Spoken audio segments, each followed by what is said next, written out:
Bonjour, bienvenue dans Décideurs du droit. Aujourd'hui, je reçois Thierry Monterrand, associé fondateur du cabinet UGGC Avocat.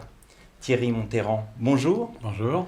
Alors aujourd'hui, on va parler de la difficulté des entreprises dans cette période de crise. Est-ce qu'on est capable de mesurer l'impact de cette crise sur les entreprises? En tout cas, ce que je peux vous dire, c'est qu'on la ressent. On la ressent fortement, on est conscient de la gravité de la situation, mais d'ici là, à mesurer l'intensité de cette situation, c'est déjà plus difficile. Alors si l'on regarde ce qu'écrivent vos confrères, eh bien, il va y avoir une crise importante, une perte du PIB de l'ordre de 12%, on parle de 100 milliards, puis après tout de suite après de 200 milliards. On sait qu'on a donné aux entreprises jusqu'à présent 100 milliards au titre du prêt garanti par l'État, et c'est pas fini parce qu'on a encore jusqu'au 31 décembre pour demander un tel prêt. On sait que 500 000 entreprises ont été bénéficiaires de ce prêt, qui est accordé assez facilement d'ailleurs. Et on sait aussi que de très grandes entreprises ont déposé le bilan et on voit des marques connues comme Célio, qui par exemple n'a pas eu son PGE et qui a préféré se placer en sauvegarde en protection par le tribunal. Mais on a vu aussi Laal, on a vu aussi Nafnaf, André, dont on parle beaucoup aujourd'hui, Imagine et d'autres. Et donc on a l'impression qu'il y a beaucoup d'entreprises qui sont impactées et on verra tout à l'heure que ce n'est pas tout à fait le cas. Ce qu'on peut en tirer, c'est d'abord une baisse d'activité. Forcément, qu'est-ce que vous faisiez au mois de mars, avril et mai ?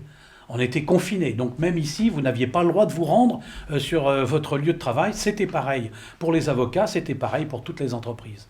Donc on a imaginé une autre façon de travailler qui était le télétravail. Alors il y a des industries dans lesquelles ce n'était pas possible. Les compagnies d'aviation, le télétravail, c'est bien gentil, mais ça ne remplit pas les avions. Le tourisme, on ne pouvait pas faire partir les touristes à l'étranger. La vente de détail, interdiction d'aller dans les boutiques.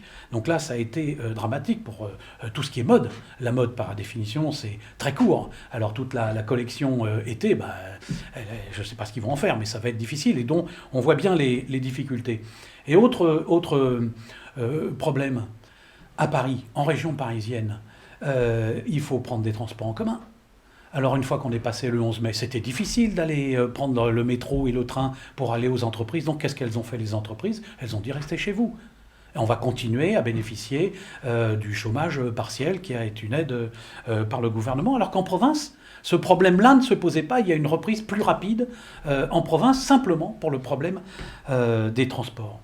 Alors la question qu'on peut se poser, c'est est-ce qu'on va rattraper le temps perdu ? Alors quand on était petit, on nous a appris, le temps perdu ne se rattrape jamais.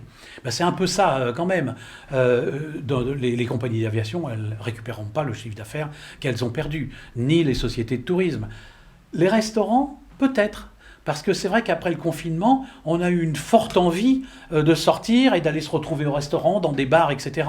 Alors peut-être y aura-t-il une augmentation du chiffre d'affaires et une sorte de rattrapage pour certaines activités. Mais c'est un rattrapage probablement mineur. Dans l'industrie, par contre, probablement on va récupérer ce qui a été perdu pendant ces 3 mois, qui d'ailleurs pour beaucoup d'industries n'ont pas été totalement arrêtés.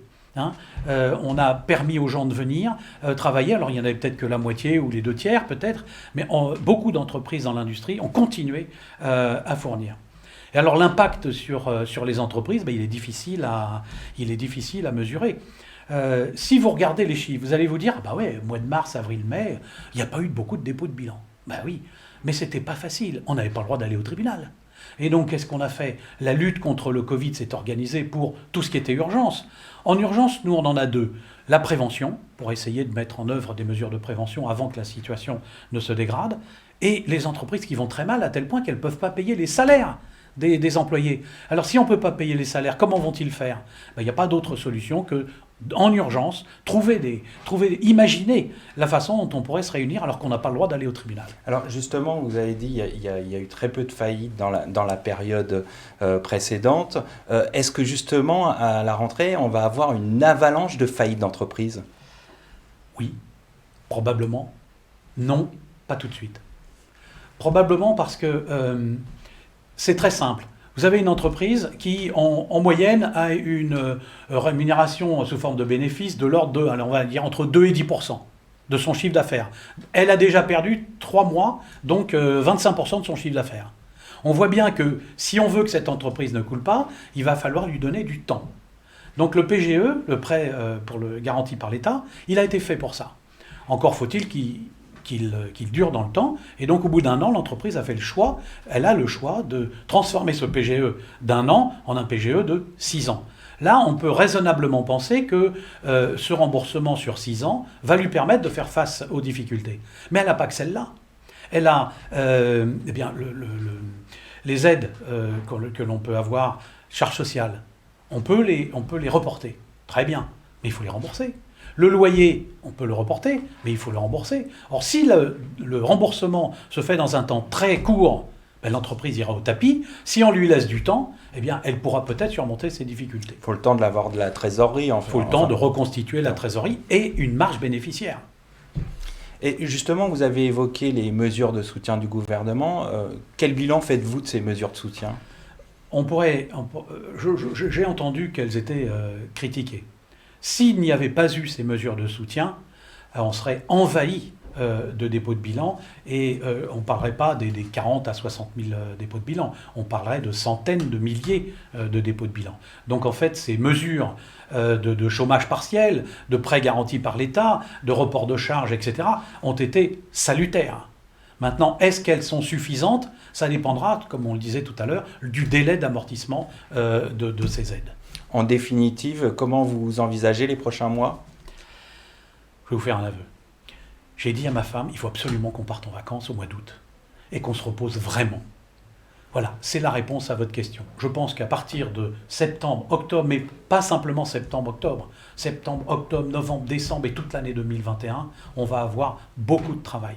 Il va falloir aider les entreprises, on va pouvoir en sauver un certain nombre en augmentant finalement la durée des remboursements grâce aux outils qu'on a dans la loi du livre 6 du Code de commerce pour aider les entreprises. Elles seront vraiment sous protection du tribunal, sous l'aile protectrice du tribunal, et on les aidera à surmonter la crise comme on peut. Thierry Monterrand, merci pour cet éclairage. À bientôt. Merci à toutes et à tous pour votre fidélité et je vous donne rendez-vous prochainement pour un nouveau numéro de Décideurs du droit.